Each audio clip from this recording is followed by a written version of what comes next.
నమస్తే, welcome to hit TV. నేను మీ శ్వేత గంగాధర్. ఈ రోజు అయితే చాలా విషయాలు మాట్లాడుకుందాం. ప్రస్తుతం మనతో పాటు ఉన్నారు ప్రముఖ సోషల్ యాక్టివిస్ట్ మరియు పబ్లిక్ స్పీకర్ రజనీ రమ గారు ఉన్నారు. ఒక్కసారి వారి మాటలు తెలుసుకుందాం. మేడం నమస్తే. మేడం నమస్తే. మేడం చెప్పండి, మనం హిందూ సాంప్రదాయం కావచ్చు, సనాతన ధర్మాన్ని చాలా వరకు పాటిస్తూనే ఉంటాం. సో ఇలాంటి సనాతన ధర్మంపై చాలా వరకు ఎన్నో విమర్శలు, ఆరోపణలు. సో అలాంటి సమయంలోనే చాలా మంది మన గురువులు కావచ్చు, పెద్దలు వాళ్ళంతా కూడా రీసెంట్గా మనం చూసుకున్నట్లయితే శ్రీ శ్రీ కమలానంద భారతి గారు చాలా వరకు ఒక చక్కటి మాటలైన మాట్లాడడం జరిగింది. అండ్ ఆల్సో పిల్లల్ని కనండి అని కూడా చెప్పారు. అసలు ఈ మాటల్లో ఉద్దేశం ఏంటండి మేడం? అయితే ఇప్పుడు కమలానంద భారతి గారు అని చెప్పి ఆయన దగ్గరికి కొంతమంది అడ్వకేట్స్ కలవడానికి వెళ్ళినప్పుడు ఆ సభలో వీళ్ళు మాట్లాడటం జరిగింది. ఏంటంటే ఇప్పుడు స్వామీజీలు అన్న తర్వాత హిందూ ధర్మం గురించే మాట్లాడతారు. ముఖ్యంగా ఇప్పుడు వీళ్ళందరూ కూడా సనాతన ధర్మం కోసం చాలా పోరాడుతున్నారు. కొన్ని ఉద్యమాలే జరుగుతున్నాయి. అంటే సాధువులే చేయాలా, ఇలా స్వామీజీలే చేయాలా అంటే వాళ్ళదే ఆ పని అన్నట్టుగా మన హిందువులందరూ వదిలేశారు అని అంటే బాధ్యత మరిచి వాళ్ళ వ్యక్తిగత జీవితాల్లో మునిగి తేలుతున్నారు. యూత్కి అయితే అసలు సంబంధమే లేదు, అసలు అదంటే ఏంటి అన్నట్టుగా తయారయ్యారు. అంటే మన హిందూ ధర్మాన్ని పరిరక్షించుకోవడం ఆ మధ్యకాలంలో చాలా అయ్యాయి ఉద్యమాలు, గుర్తుందా? ఎక్కడంటే ముత్యాలమ్మ టెంపుల్ దగ్గర అఘోరి వచ్చి గొడవ చేసిన అప్పటి నుండి కూడా అతను వచ్చిన దగ్గర నుంచి గొడవలు స్టార్ట్ అయినాయి. తర్వాత ఈ ఉద్యమాలు, ఈ సాధువులు వీళ్ళందరూ రావడము, అప్పటి నుంచి కూడా ఉద్యమాలు బాగా జరుగుతున్నప్పుడు సమాజంలో ఒక మేల్కొల్పు, సమాజంలో ఒక అవేర్నెస్, ఒక బాధ్యత ఎక్కడ కనిపిస్తున్నాయా యూత్లో? ఎక్కడన్నా వీళ్ళు డ్రగ్స్ తీసుకోవడము, తాగడము, సినిమాలకు వెళ్ళడము, తినడము, లవ్లు, హత్యలు, ఆత్మహత్యలు, నేరాలు, ఈజీ మనీలు, ఇవే కదా వీళ్ళు చేస్తున్నది. యూత్ కదా చేయాలి ఈ ధర్మ పరిరక్షణ కోసం ఉద్యమాలు చేయాల్సింది ఎవరు? అంటే కాషాయం కట్టుకున్న తలమెరిసిన పెద్దవాళ్ళు చేయవలసిన పనులు ఇవి అని అనుకుంటున్నారా? అస్సలు కాదు. వాళ్ళు చేయవలసిన పని కానే కాదు. వాళ్ళు కేవలం గురుస్థానంలో ఉండి చెప్పగలుగుతారు, చెప్పాలి, నడిపిస్తారు, నడిపించగలరు. చేయవలసింది వీళ్ళు, యూత్ చేయాలి. ఏది చేయాలన్నా దేశానికి యూత్ చేయాలి. మరి ఎక్కడ చేస్తున్నారు? చేయట్లేదు. సో ఈ స్వామీజీలు ఎక్కడైనా సరే పాపం మొత్తుకుంటూనే ఉన్నారు. ఈ సనాతన ధర్మ పరిరక్షణ కోసం పాటుపడండి, చెయ్యి కలపండి, ఉద్యమంలో పాల్గొనండి, ఉద్యమాలు చేయండి, మీది కాదు మీకు సంబంధం లేదు అని కూర్చోకండి అని పాపం ఎంతో చెప్తున్నారు. అయితే ఈ సందర్భంగా ఆయన చెప్పింది ఏంటంటే మన సనాతన ధర్మం గురించి చెప్తూ, మన ఆధ్యాత్మికత గురించి, మన ధర్మ పరిరక్షణ గురించి, మన సంప్రదాయాలు ఇవన్నిటి గురించి మాట్లాడుతూ కూడా ఈ యువత ఎవరైతే ఉన్నారో వీళ్ళు నిర్వీర్యం అయిపోతున్నారు. నేను కూడా ఈ మాట చాలాసార్లు అన్న, యువత నిర్వీర్యం అయిపోతున్నారు ఇలాంటి అలవాట్లతోటి. వీళ్ళ బాధ్యత, వీళ్ళ భుజాల మీద ఉన్న బాధ్యత ఏమిటి అని అంటే బాగా చదువుకోవడము, చక్కగా కుటుంబాన్ని పోషించుకోవడము, సమాజం పట్ల ఒక బాధ్యత. ప్రతి సిటిజన్కి సమాజం పట్ల బాధ్యత ఉంటుంది, ఖచ్చితంగా ఉంటుంది. అది నాకెందుకులే వాళ్ళు చూస్తారులే అని అసలు అనుకోవడానికి లేదు. నీది నువ్వు చూడు, నీది నువ్వు చెయ్యి, నీ బాధ్యత నువ్వు చెయ్యి. అది ఆ పరిస్థితికి రావాలి ప్రతి ఒక్క సిటిజన్ కూడా. వచ్చినప్పుడే దేశము, సమాజం అన్నీ కూడా బాగుపడతాయి. ఇవన్నీ కూడా ఈ కమలానంద భారతి గారు నిన్న ప్రస్తావిస్తూ మన హిందువులు తగ్గిపోతున్నారు, మన హిందూ మతం లో ఉన్నటువంటి మనుషులు మత మార్పిళ్ళు జరిగిపోతున్నాయి, మన హిందువులు తగ్గిపోతున్నారని ఆవేదన వ్యక్తం చేశారు. నిజంగా ఆలోచించాల్సిన విషయం. మన చంద్రబాబు నాయుడు గారు కూడా మధ్యకాలంలో వ్యాఖ్యానించారు ఇట్లానే. ఇది మన హిందువులందరిది ఈ సమస్య. ఒక చంద్రబాబు నాయుడు గారు చెప్పారా, ఇంకొకళ్ళు చెప్పారా, మనకు అదంతా అప్రస్తుతం. అందరం హిందువులమే, అందరం ఇండియన్స్ అయినప్పుడు ప్రతి ఒక్కళ్ళ బాధ్యత అని నేను అన్నప్పుడు ప్రతి ఒక్కళ్ళు కూడా దీనికోసం ముందడుగు వెయ్యాలి. ఎలా?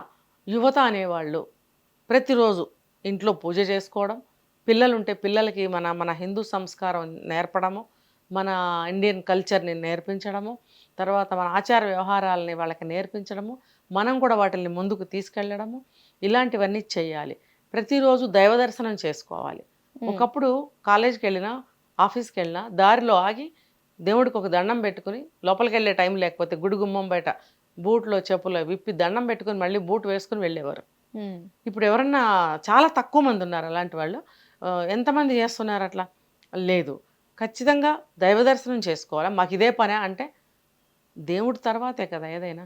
మన మన హిందూ ధర్మం మీద నీకు గౌరవం ఉంటే, మన దేవుళ్ళ మీద భక్తి గౌరవం నమ్మకం ఉంటే ఉన్నవాడే హిందూ అనిపించుకుంటాడు.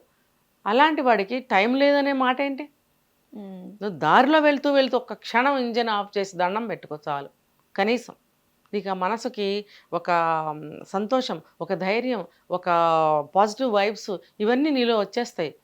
ఈరోజు నేను దేవుడి దర్శనం చేసుకుని వెళ్ళాను అనేటువంటి ఒక సంతృప్తి, అది నీకెంతో ధైర్యాన్ని ఇస్తుంది. అది ఇంకా చెప్పాలంటే ఒక భయాన్ని కూడా నీకు లేకుండా చేస్తుంది. దేవుడికి దండం పెట్టుకున్నాను వాళ్ళు ఏం కాదులే, దేవుడి దర్శనం చేసుకుని వెళ్ళాను నాకు మంచి జరుగుతుందిలే, ఇలా అనుకుంటామా లేదా? మరి ఆ భావనలకు మనం ఎందుకు దూరం అవుతున్నాం? మనం యువత వెళ్ళారు అంటే వాళ్ళకున్న పిల్లల్ని కూడా తీసుకుని వెళ్తారు గుళ్ళకి. ఇది చాలాసార్లు ప్రస్తావించాను నేను వీడియోస్లో. తమిళనాడులో ఏది జరిగినా ఫస్ట్ దేవాలయానికే వెళ్తారు. పుట్టినరోజు వచ్చినా, పెళ్లి రోజు వచ్చినా, పండగ వచ్చినా, ఈవెన్ ఒకళ్ళ ఇంట్లో ఫంక్షన్కి వెళ్ళాలన్నా సరే ముందు ఒక టెంపుల్కి వెళ్తారు.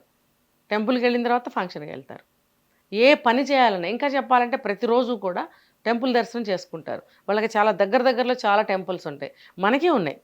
మనం కూడా వాకబుల్ డిస్టెన్స్లో ఉంటాయి టెంపుల్స్. చిన్న చిన్న టెంపుల్ చాలు, పెద్ద టెంపుల్ కావాలని అవసరం ఏం లేదు. చిన్నవి ఉండవా? అక్కడ నిలబడి దండం పెట్టుకోవచ్చు కదా, పెట్టుకోరు. అసలు దేవుడు వైపే చూడరు. ఇదంతా కూడా కమలానంద భారతి గారు ఆయన మాటల్లో వ్యక్తం చేశారు.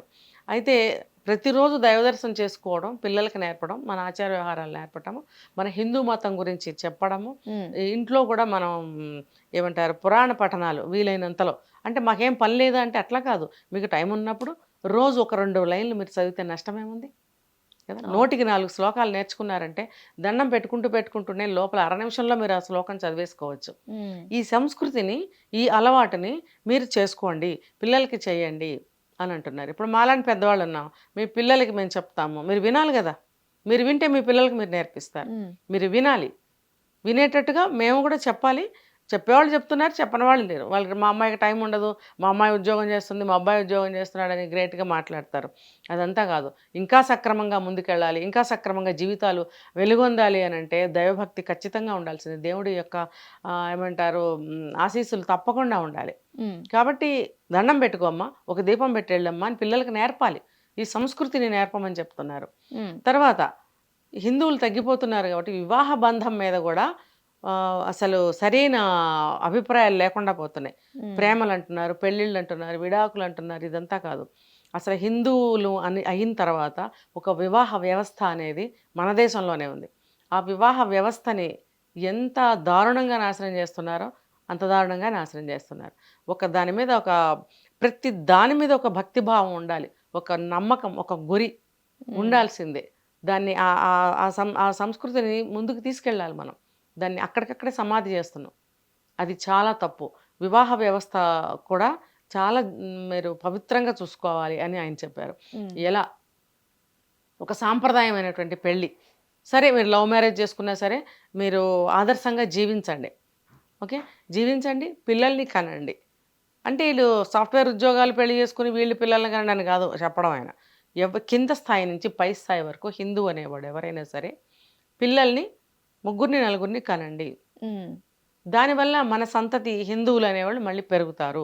ఇప్పుడు ఉన్నవాళ్ళు తగ్గిపోతున్నారు, పెళ్ళిళ్ళు లేవు, పెళ్ళిళ్ళైనా పెటాకులు, పిల్లలు పుట్టడం లేదు, పుట్టిన వాళ్ళని అక్కడ వదిలేయటం ఇక్కడ వదిలేయటం, లేదా కొంతమంది చంపేస్తున్నారు. ఇది ఎక్కడ దారుణం.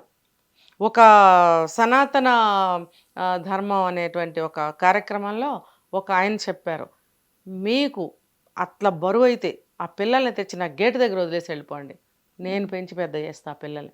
ఎంత 100 మంది అయినా పర్వాలేదు, 1000 మంది అయినా పర్వాలేదు అని ఆయన హామీ ఇచ్చారు సభాముఖంగా. సిగ్గు లేదా మరి వీళ్ళకి?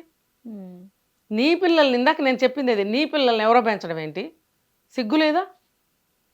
నీ సంతతిని నువ్వు, పాము తన పిల్లల్ని తను తినేస్తుంది గుడ్లుని అని చెప్తారు. అదేమో మనం చూడలేదు, కానీ మనిషి తన బిడ్డల్ని మింగేటువంటి ఇదే. కాబట్టి అలా చేయకండి. మన హిందువుల్ని పెంచండి, హిందూ సంతతిని పెంచండి, నలుగురిని కనీసం కనండి అని అంటున్నారు. అమ్మో ఎవరు పెంచుతారు అంటే అలాగే పెంచుతారు. ఆ పెంచే ధైర్యాన్ని, పెంచే బలాన్ని పెంచాలి అని అనుకోవటంతో వస్తుంది. అర్థమైందా? ఇద్దరిని పెంచుతున్నాము. ఈ రోజుల్లో 3 కూడా పుడుతున్నారు కొంతమందికి. ట్విన్స్ పుట్టినప్పుడు 4 పిల్లలు కూడా అవుతున్నారు. పెంచట్లేదా? మీ బలం సరిపోవట్లేదా? అప్పుడు మీ జీతాలు సరిపోతున్నాయా? మీ బలం సరిపోతుందా? మీకు అప్పుడు ఓపిక సరిపోతుందా 4 పెంచడానికి? మరి అప్పుడు ట్విన్స్ కాకుండా 4 కనటానికి ఏమైంది? కనండి, కనీసం 3 కనండి, కానీ మన హిందుత్వాన్ని నిలబెట్టండి అని ఆయన ఆవేదన వ్యక్తం చేశారు. నేను కూడా అనేక వీడియోస్లో నేను ఇదే మాట చెప్తూ వస్తున్నాను. కాబట్టి ఇది నేను ప్రత్యేకంగా ఈ వీడియో చేయడానికి గల కారణం కూడా ఇదే. మన హిందువులు తగ్గిపోతున్నారు, అన్య మతస్థుల యొక్క ఏమంటారు మెజారిటీ పెరిగిపోతుంది, వాళ్ళ దౌర్జన్యాలు పెరిగిపోతున్నాయి, వాళ్ళ అకృత్యాలు పెరిగిపోతున్నాయి. కాబట్టి మనం అది అనాదిగా ఉన్నటువంటి హిందూ మతం ఇక్కడ మన హిందూ దేశం, ఇది ఎప్పుడు స్థాపించారు, ఎప్పుడు పుట్టారు ఎవరికి తెలియదు. ఇది ఎవరు స్థాపించలేదు. దానికి ఇది వేదభూమి, పుణ్యభూమి, ఇది మన భూమి, భారత భూమి. దీన్ని ఎవ్వరు పుట్టించలేదు, అదే పుట్టింది. దీంట్లోకి ఎవరెవరో వచ్చి మాది అనడం ఏంటి, మనల్ని అంతం చేయడం ఏంటి, మనల్ని నాశనం చేయడం ఏంటి, మనల్ని తగ్గించడం ఏంటి? మనది మనం కాపాడుకోవాలన్న బాధ్యత మనకి లేదా? కనీసం బుద్ధి లేదా, జ్ఞానం లేదా, సిగ్గు లేదా, శరం లేదా? తింటున్నారు 3 పూట్ల, ఉద్యోగం చేసుకుంటున్నారు, ఆ డబ్బు తీసుకొచ్చి తిని శుభ్రంగా తాగి నిద్రపోతారా మీరు? ఎటు పోతుంది మన దేశం? మనం ఏమైపోతాం రేపొద్దున్న? ప్రతి ఒక్కడు వచ్చి చంపి పారేసిపోతాడు. అప్పుడు తెలుస్తుందా మీకు? కాబట్టి జాగృతి అంటారు దీన్ని. జాగ్రత్త పడండి. మన హిందూ దేశాన్ని, మన హిందూ మతాన్ని, మన హిందుత్వాన్ని కాపాడుకుందాం, నిలబెట్టుకుందాం. మన హిందూ దేశము పేరు నిలబెడదాం, మనం హిందువులం అని చెప్పి చాటుదాం. Right, thank you so much madam. Hit TV app, ఇందులో short news, live news, entertainment shows, movies, digital magazines తో పాటు మీ జిల్లా వార్తలను కూడా ఫ్రీగా చూడొచ్చు. ఇంకెందుకు ఆలస్యం, వెంటనే హిట్ టీవీ యాప్ ని డౌన్లోడ్ చేసుకుని ఫ్రీగా ఎంటర్టైన్మెంట్ పొందండి. Hit TV app, hit TV app, please download hit TV app. Hit TV app ని ఫ్రీగా డౌన్లోడ్ చేసుకొని ఎంజాయ్ చేయండి. మీకు నచ్చిన ఎంటర్టైన్మెంట్ కోసం హిట్ టీవీ యాప్ ని ఫ్రీగా డౌన్లోడ్ చేసుకుని ఎంజాయ్ చేయండి. హిట్ టీవీ యాప్ ని డౌన్లోడ్ చేసుకుని ఆస్వాదించండి, ఆశీర్వదించండి. ఇంతమంది సెలబ్రిటీలు హిట్ టీవీ యాప్ ని డౌన్లోడ్ చేసుకోండి అని చెప్తున్నారంటే ఎంత మంచి యాప్ ఆలోచించండి. అమెరికాలో చదవాలనుకునే వాళ్ళకి విశ్వసనీయమైన పేరు మన శౌర్య కన్సల్టెన్సీ. UK లో 1 year masters, UK లో 1 year masters, 2 years work permit up to 5 years visa. Contact Saurya Consultancy. Contact 89851 89851.